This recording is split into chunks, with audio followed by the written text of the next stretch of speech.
Merci madame la présidente. Cet amendement vise à éviter d'imposer aux fournisseurs de services de chiffrement l'intégration de dispositifs techniques visant à affaiblir volontairement la sécurité de leur système. En effet, certaines initiatives législatives et réglementaires récentes ont cherché à imposer à ces fournisseurs l'intégration de portes dérobées appelées backdoor, de clés de déchiffrement, maîtresses ou autres mécanismes dont le seul but est de créer des failles exploitables par nos autorités comme technique de surveillance. Ces backdoors sont des cadeaux faits aux acteurs malveillants, qu'il s'agisse de cybercriminels, d'États hostiles, d'entités privées, comme le démontre le cas Seoul Typhoon, où des cybercriminels chinois ont exploité des vulnérabilités imposées aux acteurs de la tech US par le législateur américain. En outre, fragiliser la sécurité des solutions de chiffrement françaises et européennes nuirait à notre compétitivité face aux acteurs internationaux qui, eux, ne seraient pas nécessairement soumis aux mêmes contraintes. Ce projet de loi prescrit une hausse drastique des normes de cybersécurité. Où serait la cohérence si on acceptait que la loi autorise de créer sciemment des failles de sécurité? Cela irait à l'encontre des principes de sécurité reconnus au niveau international et imposés par la directive NIS 2. La loi que nous votons aujourd'hui doit empêcher cette possibilité. Nous devons respecter les principes fondateurs de la RGPD, protéger le droit à la vie privée et à la protection des données personnelles. Le chiffrement garantit une confidentialité absolue des échanges et des transactions numériques. Cet amendement a reçu un fort soutien de la part de l'écosystème cyber. Il vise à inscrire dans la loi un principe clair de sécurité numérique. Et comme je l'ai évoqué en discussion générale, votre avis, Madame la Ministre, sur le sujet sera effectivement très suivi. Je vous remercie. Je vous remercie. J'ai été saisie d'une demande de scrutin public par le groupe Union Centriste. Monsieur Cadic, nous vous écoutons.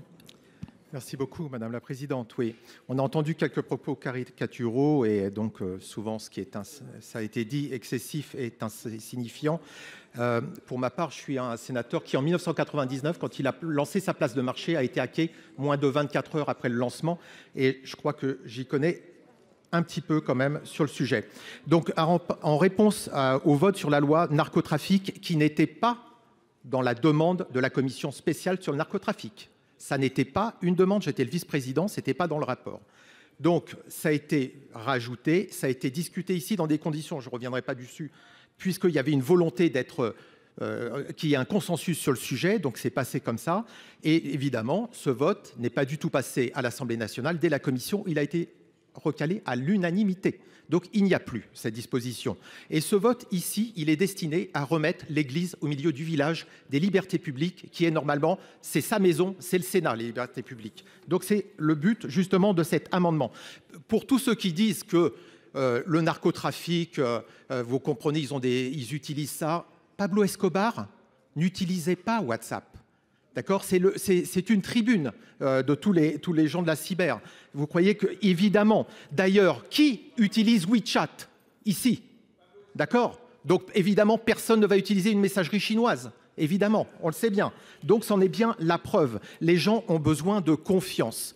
Nous avons besoin de sécurité. C'est pour ça que nous nous battons ici. Et Madame la Ministre, je vous remercie. Je vous remercie pour le début de votre intervention. J'ai bien noté que vous n'aviez pas demandé, vous n'aviez pas dit que vous étiez défavorable. Le message est très bien passé. Comme vous, je suis indépendant, je sais faire passer mes messages, je suis en politique pour défendre des idées. Ces idées, c'est celle de liberté, c'est celle de confiance dans nos réseaux, dans le numérique, et c'est notre sécurité, et c'est ce que je défends ici avec cet amendement. Merci. Bien, je donne le résultat. 334 votants, 315 exprimés, pour 181, contre 134. L'amendement est adopté.